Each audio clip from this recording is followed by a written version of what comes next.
Bonsoir à tous et bienvenue à cette session d'information. Voici les titres de l'actualité de ce samedi 22 juin. Le président Félix Tshisekedi a lancé les travaux de construction des rocades. Cette route de 63 km reliera le sud-ouest au sud-est de la capitale Kinshasa. À la une également, le Maroc va se doter d'une usine de dessalement d'eau de mer. L'usine aura une capacité de production de 300 mètres cubes par an. Bonsoir à tous. Le chef de l'État Félix-Antoine Tshisekedi a lancé ce samedi les travaux de construction des rocades sud-ouest et sud-est de la ville de Kinshasa depuis Mitendi. Il s'agit d'une route périphérique constituant une voie rapide autour de parties de la ville pour désengorger les artères du centre de Kinshasa. Francine Moukeba. Ce lancement intervient après de longues études menées par les experts de l'Agence congolaise des grands travaux, l'Office des voiries et drainages, l'Office des routes et les partenaires du programme sino-congolais. Cette route sera construite sur un tracé de long de 63 km. Elle est réalisée en 4 bandes et formera une partie de la boucle autour de Kinshasa, renseigne l'Agence congolaise des grands travaux. Les tracés de cette route traversent les localités et quartiers Lutendele, Djokol, Ngobi, Goudiabaka, vers les Congo central, Mitendi, Kimwenza et Ndjili Brasserie pour les communes Mongafula, Ndjili et Kimbanseke. Lors d'une visite du tracé de ces routes vers divers services étatiques, privés et autres intervenants en mai dernier, le directeur général de l'Agence congolaise des grands travaux avait souligné la motivation de ces projets. Les soucis de désengorger les artères de la capitale et de contribuer au développement des aspects touristiques le long de la périphérie de la ville de Kinshasa. Ces projets est exécuté dans le cadre du programme sino-congolais avec un montant d'investissement pour les infrastructures évalué initialement à 3,2 milliards de dollars, puis révisé et maintenu à 7 milliards de dollars d'après l'Agence congolaise de grands travaux. Au cours du deuxième conseil des ministres du gouvernement souminois, le président Félix Tshisekedi a souligné la nécessité de stabiliser la monnaie nationale pour préserver le pouvoir d'achat de la population. Le chef de l'État a notamment demandé urgemment la réévaluation des mesures prises pour stabiliser le taux de change et relever le social des Congolais. Suivez le porte-parole Patrick Muyaya dans cet extrait qui a été choisi par Francine Moukeba. Notre économie est fortement dollarisée. Le comportement du franc congolais face au dollar américain a un impact immédiat sur le panier de la ménagère congolaise. Face à cette situation, le président de la République a demandé à la première ministre, aux membres du gouvernement en charge des questions économiques et financières, ainsi qu'à la gouverneure de la Banque centrale du Congo, en collaboration avec son cabinet, de procéder urgemment à la réévaluation des mesures prises le 17 juillet 2023 pour stabiliser les taux de change en y ajoutant, si nécessaire, des mesures supplémentaires pour enrayer cette spirale négative afin que le social de Congolais soit relevé. Après un premier mandat au cours duquel la lutte contre la corruption a été menée avec détermination, le président Tshisekedi entend poursuivre avec la même lancée. Il a instruit l'inspection générale des finances de mettre à la disposition de la première ministre des rapports des missions effectuées dans des établissements et entreprises publiques. La première ministre, Judith Suminwa, est appelée à assurer les suivis des différentes recommandations contenues dans les 10 rapports. À ce jour, selon le constat fait par le chef de l'État, les mauvaises pratiques dans la gestion des finances publiques ont encore la peau dure. Je vous propose de suivre à ce propos Patrick Muyaya encore une fois. Saisie des rapports de mission d'encadrement réalisés par l'inspection générale des finances, aussi bien pour les dépenses publiques de manière générale que pour celles des entreprises et établissements publics en particulier, le président de la République y a relevé plusieurs distorsions, liées notamment à l'inobservance des textes légaux et réglementaires régissant les finances publiques, la violation des dispositions réglementaires sur l'exécution des dépenses, le non-respect de la procédure de la chaîne de la dépense et le non-respect des règles de passation de marchés publics. Il est donc inacceptable que cette situation sape les efforts consentis pour assainir les finances publiques de l'État et permettre la prise en charge responsable des engagements de l'État définis dans le budget. Elle ne devrait donc pas non plus servir d'élit à ceux et celles qui veulent pérenniser les antivaleurs et autres pratiques décadentes de corruption, des détournements et d'enrichissement illicite au détriment de notre population. À cet effet, l'inspecteur général des finances a été instruit par le président de la République de mettre à la disposition de la première ministre les rapports y relatifs. De son côté, la première ministre a été encouragée à mettre à la disposition de membres du gouvernement, de la Banque centrale et des mandataires publics, en ce compris ceux des régies financières, les recommandations formulées par l'inspection générale des finances en matière d'encadrement de recettes et des dépenses publiques, de s'assurer du suivi, de la mise en œuvre de toutes les recommandations, d'instruire le ministre du portefeuille à instaurer les contrats des mandataires publics des entreprises bien élaborés pour permettre leur évaluation, instruire le ministre d'État, ministre de la Justice, d'engager la réflexion sur la mise en place d'un parquet financier ayant pour mission de poursuivre de manière spécifique les infractions de détournement des deniers publics. Le président de la République a souligné aussi la nécessité de préserver les acquis obtenus pendant cette période de contrôle, tout en rappelant qu'une évaluation globale de dites recommandations sera faite dès l'entame de l'année 2025. Bonne nouvelle pour les agents et fonctionnaires de l'État, le paiement de leur salaire connaîtra désormais une régularité. Le ministre des Finances, Doudou Fwamba, a pris des mesures en vue de garantir la possibilité pour tous les fonctionnaires de recevoir leur salaire avant le 28e jour de chaque mois. Cette décision a été annoncée par Yannick Issassi, le président intérimaire du comité de suivi de la paye, à l'issue d'une importante réunion à Kinshasa avec les responsables des principales banques notamment. Cette nouvelle politique salariale entre en vigueur dès ce mois de juin 2024. Nous vous proposons à ce sujet de suivre Yannick Issassi dans cet extrait qui a été choisi par Rachel Missinga. Particulièrement par le ministre de Finances, son Excellence M. Doudou Fwamba Likoundé, pour faire rapidement un état d'avancement des opérations de la paie du mois de juin. Et c'est pour cette raison-là qu'on a convoqué en toute urgence la réunion du comité de suivi de la paie, pour essayer de regarder ensemble avec les différents intervenants, notamment la partie gouvernementale et ainsi que les opérateurs de paie, c'est-à-dire les banques commerciales et les institutions de microfinance.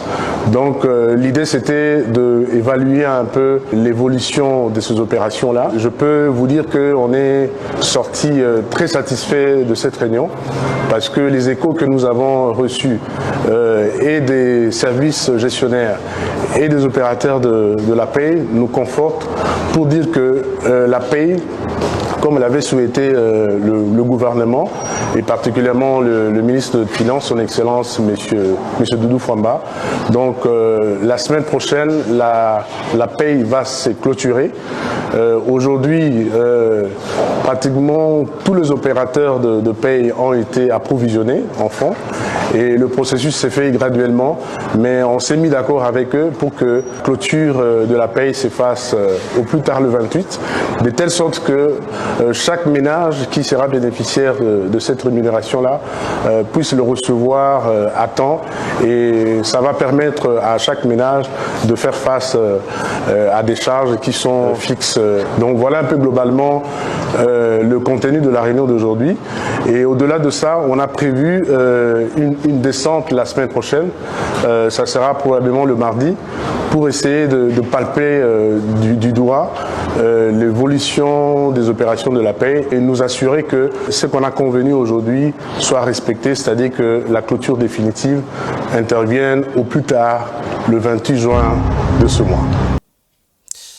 D'une forme de l'économie à une autre, de nombreux foyers qui n'ont recours aux marmites fabriquées localement à base d'aluminium. Ce produit pourtant devenu rare sur le marché, rendant la tâche difficile aux artisans. Domomat est allé à la rencontre d'un d'entre eux et nous propose ce reportage. Suivez. Dans cet atelier modeste et à peine équipé, au quartier Kingabois, dans la commune de Limité, cet homme s'attelle depuis des années à façonner des marmites à base d'aluminium, produit de base auquel il associe un peu des résidus de braise. Pour lui, ces composantes ne représentent aucun danger pour la santé humaine. Ce sont les Blancs qui ont prétendu que ces produits est cancérigène. Ce n'est pas le cas. Des propos à nuancer, car plusieurs études scientifiques ont démontré que l'aluminium est très nocif pour la santé de l'homme. Ces métals s'infiltrent assez facilement dans le corps via la nourriture, même si son utilisation dans la fabrication de casseroles est encore tolérée et courante dans de nombreux pays du monde. Et pour cet artisan, le seul danger qui existe dans cette affaire, c'est la concurrence chinoise qui s'accapare désormais de l'une de ses matières premières, à savoir l'aluminium.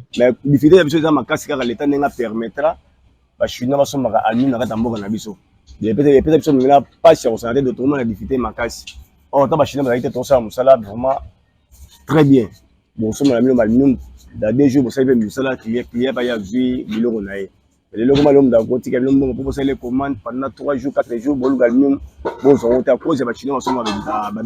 Ces marmites appelées Mboudi, langue locale, le Lingala, sont vendues à un prix accessible à la population, ce qui explique leur présence dans de nombreux foyers quinois. C'est une aubaine pour l'artisan et ses élèves qui, malgré les difficultés, rêvent de poursuivre leur métier encore de nombreuses années.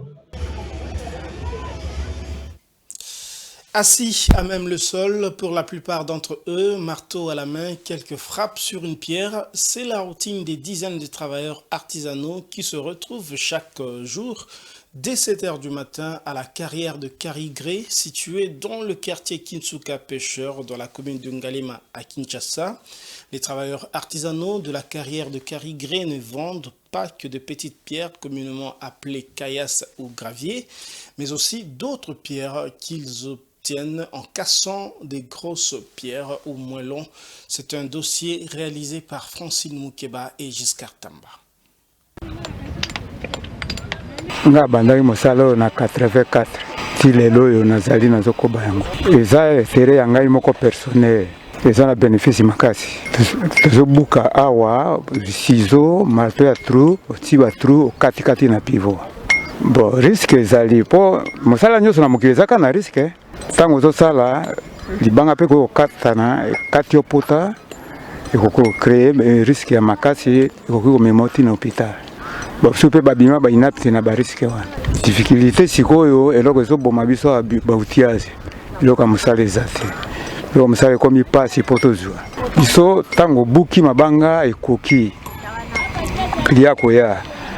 Pia yo moko luki klia aye atali aye na mutuka ba charge tango etondi ale klia pesi mbongo nayo ya zinzelaki. Bon, mituka eyaka eza ekokana te eza différent. Il y a 10 tonnes ezali, 15 tonnes ezali, 20 tonnes ezali, 30 tonnes pe ezali. Bon, mutuka moko eza na prix na yango. Ya ba $150 ezali, ba $250 pe ezali.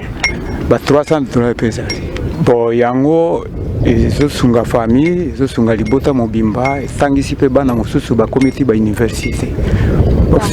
Soupe babimi ba docteur na bambongo bon totika par jour teta musupe ko sala moi écart ata ya 5 jours tant musupe une semaine bon tango matériel zalaki o teka lelo teki pelobi mais siko matériel nde komi ampasi awa elanga mai tondaka ti likolo zomona bakultiro na nyonso esinda na mai ekomaka pasi tokasaka na ngambo kuna tozobuka bakokatisa na boato ndezo ya kote toza na moelo ordinaire moelo plat maçonnerie na plaquette totika na 1 mètre carré totandaka yango tomesure yango bon maçonnerie eza na prix nango ordinaire pe eza na prix nango yango tozosenga na leta ntango mosusu akoki kosunga biso akoki kopesa biso mwa baede lokwa bamarteau babaramine basiseau babiloko wana toza nango mposa makasi me tozozwa yango te.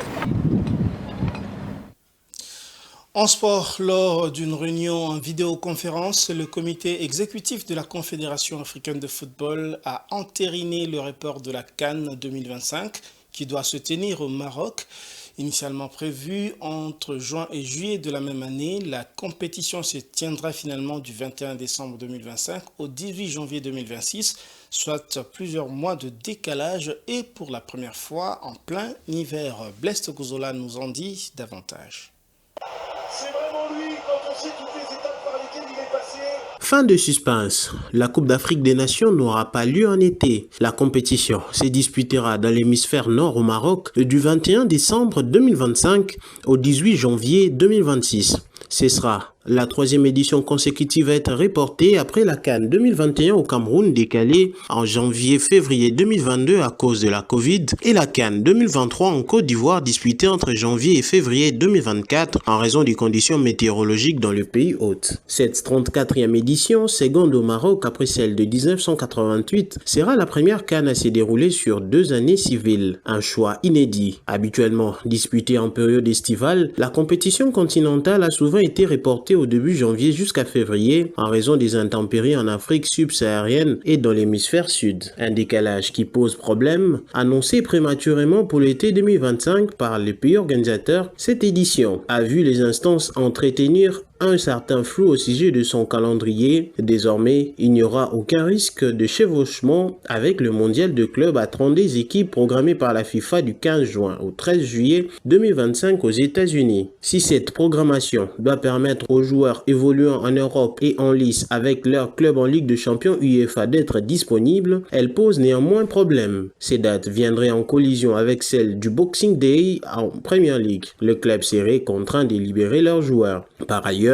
une compétition continentale sera bien organisée au Maroc pendant l'été 2025. En effet, la CAF a annoncé les reports de la CAN féminine prévue pour 2024. Elle se disputera dans le royaume du 5 au 26 juillet 2025. Décidément, l'aménagement des calendriers est devenu l'activité préférée de la Confédération africaine de football. Notons également que le comité exécutif de la Confédération africaine de football a annoncé vendredi 21 juin la tenue de la 46e Assemblée générale ordinaire de la CAF à Kinshasa en République démocratique du Congo le jeudi 10 octobre 2024. Kipoyi encore, Kipoyi s'en sort très bien. Le deuxième but. Place à présent à la page internationale.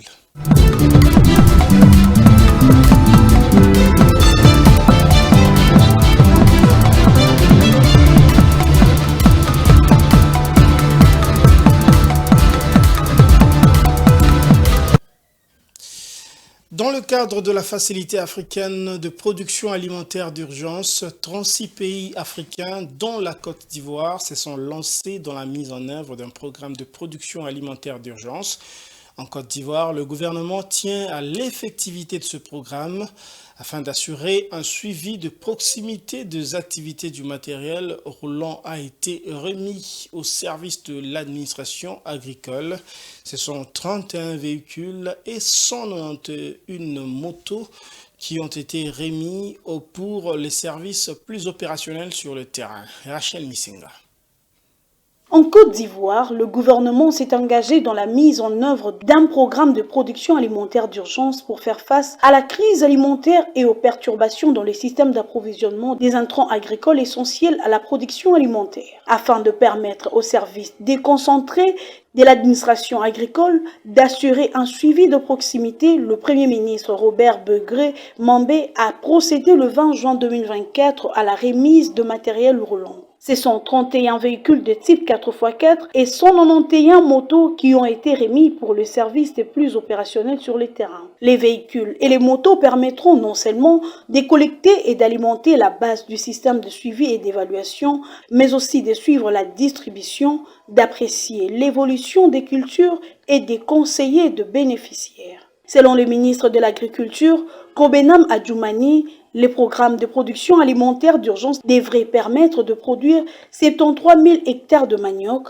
61 930 tonnes d'engrais et 39 353 tonnes d'urée. À noter que le niveau national de la production vivrière est passé de 20,3 millions de tonnes en 2022 à 22,3 millions de tonnes en 2023, soit une augmentation de 10%.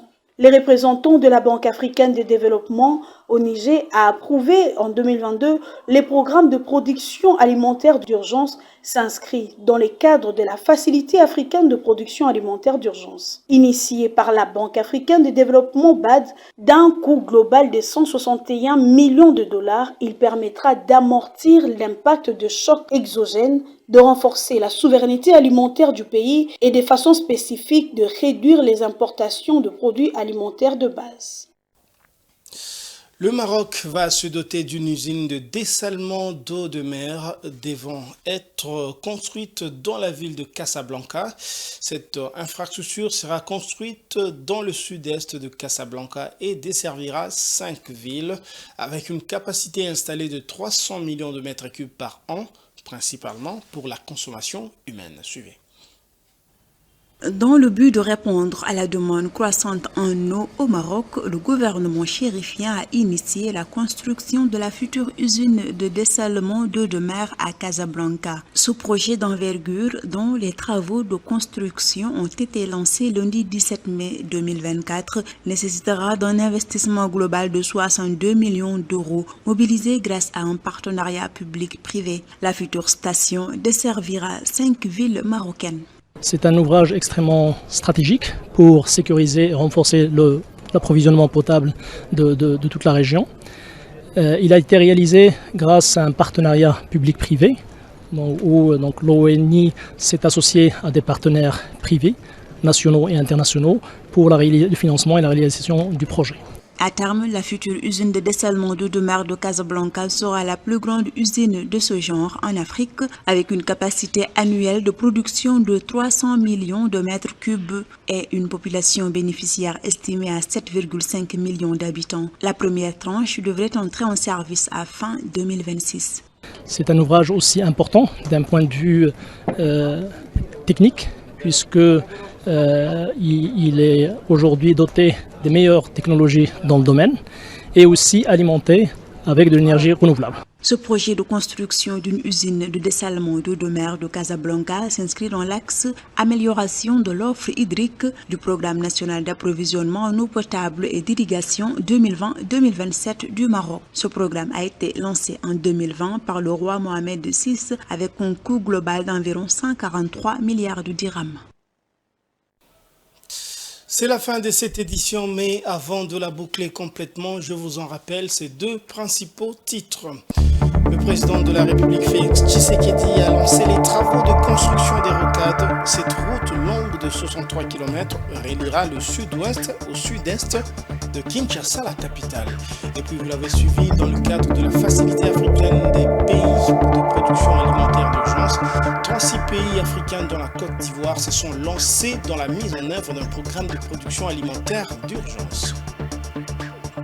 C'est la fin de cette édition. Merci de l'avoir suivi et bonne suite de programmes sur Géopolis Télévision. Bon week-end chez vous.